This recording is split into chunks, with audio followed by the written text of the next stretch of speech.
कुछ पाने की हो आस आस, कोई अरमा हो जो खास खास। हेलो नमस्कार दोस्तों, स्वागत है आप सभी का आपके यूट्यूब चैनल जिसका नाम है mission for excellence. My self Preeti Trivedi and I am here with all of you for your preparation of SSC exam. So friends let's start. तो आज है 22 मई 2018 और आज हम पढ़ने वाले हैं पॉलिटी का नेक्स्ट लेक्चर। और पॉलिटी की नेक्स्ट क्लास में आज हम पढ़ने वाले हैं अपना पार्ट 3, क्योंकि आप लोगों को पता होगा और आप लोगों को आई होप की याद भी हो गया होगा। पार्ट 1 एंड 2 हम लोग पढ़ चुके हैं। पार्ट 3 आज पढ़ेंगे। पार्ट 3 इंडियन कॉन्स्टिट्यूशन में क्या है, उसमें आपको मिलेगा फंडामेंटल राइट्स। फंडामेंटल राइट्स यानी मौलिक अधिकारों के बारे में किस आर्टिकल और किस पार्ट में बात होती है, तो वो है हमारे भारतीय संविधान का पार्ट 3। तो ये कौन कौन से आर्टिकल से लेकर के है, तो ये आपको मिलेगा बच्चों 12 से लेकर के 35 तक, यानी अनुच्छेद 12 से लेकर के 35 के बीच में हमें जो है हमारे मौलिक अधिकार मिलते हैं। मौलिक अधिकार किसी भी बच्चे को बाय बर्थ मिल जाते हैं, जैसे ही उस बच्चे का जन्म हुआ उसको मौलिक अधिकार मिल गए। तो पार्ट 3 में है फंडामेंटल राइट्स। इनके बारे में थोड़ी सी हिस्ट्री का पढ़ते हैं। तो फ्रेंड्स आप बताओ 1885 में इंडियन नेशनल कांग्रेस की स्थापना हुई, राइट। इंडियन नेशनल कांग्रेस की स्थापना होते ही इसके सेशन स्टार्ट हो गए थे, ठीक है। पहला तो 1885 में बॉम्बे में हुआ था। जो 1931 में एक सेशन हुआ था वो हुआ था कराची में, ठीक है। ये कराची वाला जो अधिवेशन है कि आपके फंडामेंटल राइट से रिलेटेड है। कराची का अधिवेशन हुआ था 1931 में और ये हुआ था किसकी अध्यक्षता में, यानी सरदार वल्लभ भाई पटेल जो थे वो थे उसके चेयरमैन। सरदार वल्लभ भाई पटेल कहाँ से कहाँ हुआ था, कराची में। और यहाँ पर सबसे पहले मांग की गई थी फंडामेंटल राइट्स की। तो आपसे क्वेश्चन देखिए 2-3 बन सकते हैं कि कराची अधिवेशन कब हुआ था, 1931 में। कराची अधिवेशन की अध्यक्षता किसने की थी, सरदार वल्लभ भाई पटेल ने। कराची अधिवेशन जो हुआ था उसका फंडामेंटल राइट्स की पहली बार डिमांड कब की गई, कराची अधिवेशन में। तो ये जब कंप्लीट होता है तो फ्रेंड्स आपको इम्पोर्टेंट चीज बता दूं कि हम लोग पढ़ने वाले हैं फंडामेंटल राइट्स। तो फंडामेंटल राइट्स पूछा जा सकता है सबसे पहले कि हमारा जो संविधान है वो बहुत जगह के संविधान से उधार लेके बना हुआ है, ठीक है। बहुत जगह के इसने बहुत जगह के इंडियन कॉन्स्टिट्यूशन से अपने इसने कुछ ना कुछ लिया हुआ है। तो जो फंडामेंटल राइट्स लिए हुए हैं वो इसने लिए हुए हैं यूएसए यानी अमेरिका के कॉन्स्टिट्यूशन से, ठीक है। तो आपसे क्वेश्चन पूछा जाए कि हमारे जो इंडियन कॉन्स्टिट्यूशन में फंडामेंटल राइट्स हैं वो किस पर बेस्ड हैं, तो वो किस पर बेस्ड है, वो बेस्ड है यूएसए यानी अमेरिका के कॉन्स्टिट्यूशन पे। क्लियर हो गया। उसके बारे में जो एग्जाम में क्वेश्चन पूछा जाएगा वो ये पूछा जाएगा, आपको पता है कि जो फंडामेंटल राइट्स है इनका एक दूसरा नाम है और वो है Magna carta of Indian constitution. Most important question है आपके एग्जाम के पॉइंट ऑफ व्यू से। ये एग्जाम में क्वेश्चन बहुत बार पूछा गया है कि Magna carta of Indian constitution किसे कहते हैं, तो वो किसे कहते हैं, फंडामेंटल राइट्स यानी मौलिक अधिकारों को, ठीक है। क्लियर हो गया। चलिए आप पढ़ते हैं फंडामेंटल राइट्स क्या क्या हैं, कौन है, कितने हैं, क्या कभी इनमें संशोधन हुआ है तो कौन कर सकता है। इन सारे क्वेश्चंस का जवाब आज हमें इस लेक्चर में मिलने वाला है। तो हमारे पास में 12 से 35 तक का मैंने आपको पहले ही बता दिया, ठीक है। हमारा इंडियन कॉन्स्टिट्यूशन कब लागू हुआ था, 26 जनवरी 1950 को, ठीक है। 26 जनवरी 1950 को, तब इसमें थे 7 फंडामेंटल राइट्स। अब प्रेजेंट में है 6 फंडामेंटल राइट्स। क्वेश्चन एग्जाम में पूछा जाता है कि भारतीय संविधान में कितने मौलिक अधिकार हैं, how many fundamental rights are there in Indian constitution. तो फ्रेंड्स टिक करना 6, और अगर थे या वाज की बात आ जाए तब आप क्या टिक करोगे, 7, क्योंकि 7 थे अब हैं 6। तो हम एक एक करके फंडामेंटल राइट्स को देख लेते हैं। तो पहला जो फंडामेंटल राइट्स आता है वो आपका आता है राइट टू इक्वलिटी।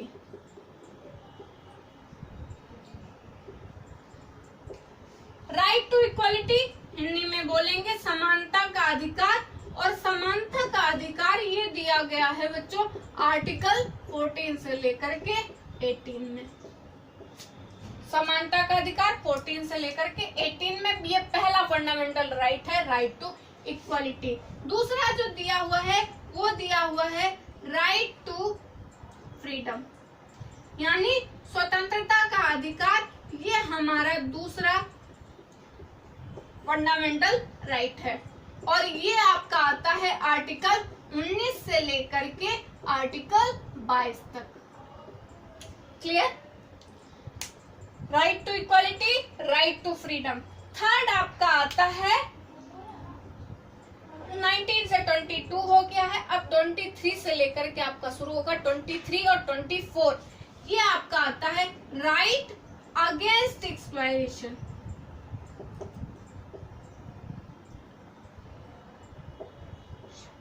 यानी दुर्व्यवहार या दुर्व्यापार, यानी किसी भी का व्यापार के संबंध में। तो ये राइट अगेंस्ट दुर्व्यापार के संबंध में, और ये दिया हुआ आपको 23 से 24 के बीच में। इसीलिए जब भी कहा जाता है किसी भी जानवर का व्यापार किया जाता है, किसी भी इंसान का व्यापार किया जाता है, तो ये उसके फंडामेंटल राइट्स के अगेंस्ट जाता है, जो कि आर्टिकल में 913 टू 24 में दिया हुआ है। नेक्स्ट आपको जो मिलती है राइट, वो आपको मिलता है फ्रीडम रिलेटेड टू रिलीजन, यानी धार्मिक स्वतंत्रता का अधिकार। Right to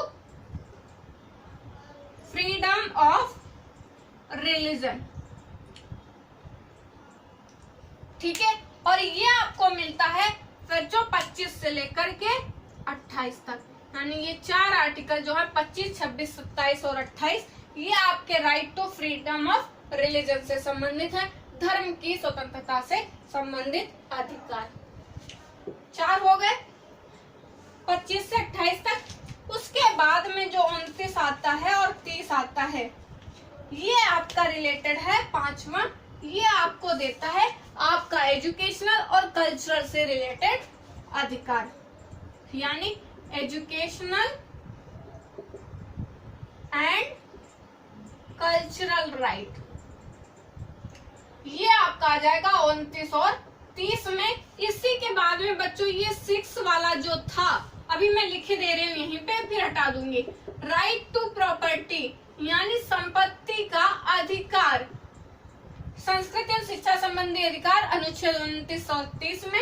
right to property, संपत्ति से संबंधित जो अधिकार था, अनुच्छेद 31 में इसी को हटा दिया गया है, ठीक है। और फिर ये हमारा जो है, तो हम भी इसको हटा दे रहे, पढ़ लिया तब, ठीक है।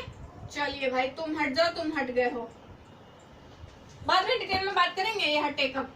और 6 आपका आ जाता है, आपको अगर आपके ये फंडामेंटल राइट्स का कुछ भी दुर्व्यापार होता है, मतलब आपको ये नहीं मिलते हैं या इनके अगेंस्ट में कुछ भी होता है, तो उसके लिए रेमेडीज क्या क्या है, ठीक है।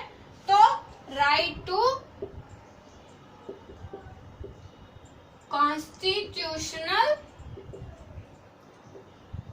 रेमेडीज, यानी इसको हिंदी में कहते हैं, लिख दूं, संवैधानिक उपचारों का अधिकार।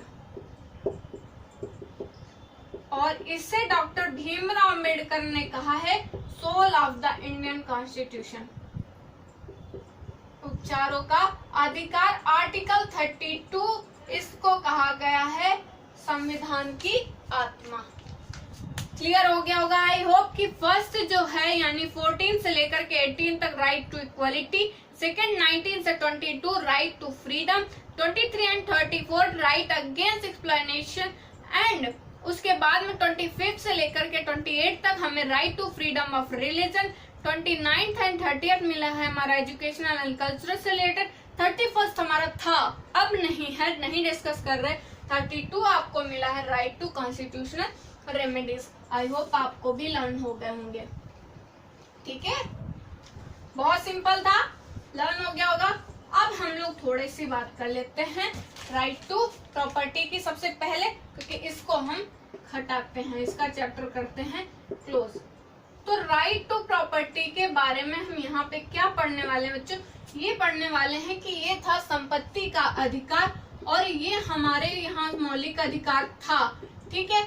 अब मौलिक अधिकार था कौन से आर्टिकल में था, 31 में था, ये भी आपको पता चल गया, एग्जाम में क्वेश्चन पूछा गया 31 से। अब ये क्या हुआ, 44th अमेंडमेंट हुआ था इंडियन कॉन्स्टिट्यूशन में, यानी 44वां संविधान संशोधन, ये हुआ था 1978 में, जब हमने संपत्ति के अधिकार को हटा दिया और ये फंडामेंटल राइट से हमारा बन गया लीगल राइट, और लीगल राइट और ये हमारा है इंडियन कॉन्स्टिट्यूशन के पार्ट 11 में, और पार्ट 11 में ये आता है 330 का, यानी अब आर्टिकल नंबर 330 का में राइट टू फ्रीडम देखने को मिलेगा पार्ट 11 में।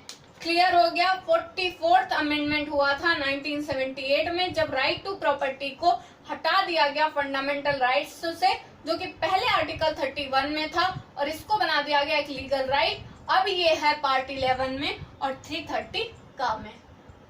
क्लियर। चलिए अब हम अपने बात करते हैं फंडामेंटल राइट्स के बारे में। तो हम पहला बात करने वाले हैं जो आपको दिया गया है राइट टू इक्वलिटी। तो कौन कौन सी आपको इक्वलिटी दी गई है, कौन कौन सी जगह पे समानता मिलती है, जब ये याद रखोगे तो आपके आर्टिकल भी याद हो जाएंगे। तो पहला जो 14 है वो राइट दिया गया है, right equality before law. Equality before law यानी आर्टिकल 14 के अकॉर्डिंग ही चाहे गरीब हो, चाहे अमीर हो, चाहे छोटा हो, चाहे बड़ा हो, सबके लिए कानून बराबर है। ये इक्वलिटी बिफोर लॉ यानी कानून के समक्ष समानता। ठीक है, कानून के समक्ष समानता, ये अनुच्छेद जो है 14 से संबंधित है। अनुच्छेद 15 देखिए, आप लोग जो डिस्क्रिमिनेशन होता है हमारे यहाँ पे बेस्ड ऑन रिलीजन, कास्ट, ठीक है, और क्या क्या करते हैं, बर्थ प्लेस, ठीक है, इन सब के बेस पर यानी लिंग, जाति, धर्म के आधार पर जो भेद किए जाते हैं उनको ये कहता है कि नहीं किया जाना चाहिए अकॉर्डिंग टू आर्टिकल 15। और आपको बच्चों बता दूं कि आपने 14 और 15 तो पढ़ लिया, क्वेश्चन नहीं आया आपके दिमाग में कि फिर मैडम 12 एंड 13 में क्या है। तो बच्चों 12 और 13 में मैं बता दूं, आर्टिकल जो 12 है ना रिलेटेड टू इससे, वो बताता है डेफिनेशन ऑफ स्टेट। अब डेफिनेशन ऑफ स्टेट यहाँ पर अलग है, यहाँ पर उन स्टेट की बात की गई जो कि हमारे फंडामेंटल राइट्स के लिए रिस्पॉन्सिबल हैं, कि ये तय करेंगे कि हर एक स्टेट के पर्सन को फंडामेंटल राइट्स उसके मिल रहे हैं। तो उसकी डेफिनेशन दी गई है कि इसमें स्टेट में कौन कौन शामिल होगा। और उसके बाद में जो 13 आता है उसमें मैं बता दूं कि जो फंडामेंटल राइट्स हैं वो जस्टिसिएबल हैं, यानी इनमें संशोधन हो सकता है, यानी जस्टिसिएबल, आप न्यायालय जा सकते हैं। और उससे भी इम्पोर्टेंट फैक्ट्स और मजेदार फैक्ट्स ये है कि आप डायरेक्ट सुप्रीम कोर्ट जा सकते हैं। मतलब आपके लिए जब कोई नॉर्मल झगड़े होते हैं तो आप पहले डिस्ट्रिक्ट मजिस्ट्रेट जाते हैं, फिर हाई कोर्ट, फिर सुप्रीम कोर्ट, बट अगर आपके फंडामेंटल राइट से रिलेटेड कुछ भी है तो आप डायरेक्ट सुप्रीम कोर्ट जा सकते हैं, क्योंकि सुप्रीम कोर्ट ही जो है इसकी संरक्षक है, यानी जो फंडामेंटल राइट्स हैं वो डिफेंडेड बाय सुप्रीम कोर्ट। ठीक है, फंडामेंटल राइट्स यानी मौलिक अधिकारों का सर्वोच्च संरक्षक कौन है, उच्चतम न्यायालय है। तो ये 12 और 13 इससे रिलेटेड है। 14 इक्वालिटी बिफोर लॉ है। 15 आपको बना करता है कि डिस्क्रिमिनेशन नहीं किया जाएगा बेस्ड ऑन रिलीजन, कास्ट या बर्थ प्लेस आदि के आधार पर। 16 आपको देता है इक्वालिटी फॉर अपॉर्चुनिटी। अब आप बताइए, आप लोग जब फॉर्म भरते हैं क्या किसी वाले कास्ट वाले को अलग अपॉर्चुनिटी मिलती है, किसी और को? सभी को फॉर्म भरने का दिया जाता है अगर आप उसके क्वालिफिकेशन को फुलफिल करते हैं, जो भी डिजायरेबल क्वालिफिकेशन है। ठीक है, तो ये दी जाती है अवसर की समानता। आर्टिकल 16 डायरेक्ट याद कर लेना, एग्जाम में बहुत बार पूछा गया कि अवसर की समानता से संबंधित कौन सा आर्टिकल है, तो वो है हमारा आर्टिकल 16। 16 कंप्लीट हो जाता है, 17 तो उससे भी ज्यादा इंपॉर्टेंट है, एबॉलिशन ऑफ अनटचेबिलिटी।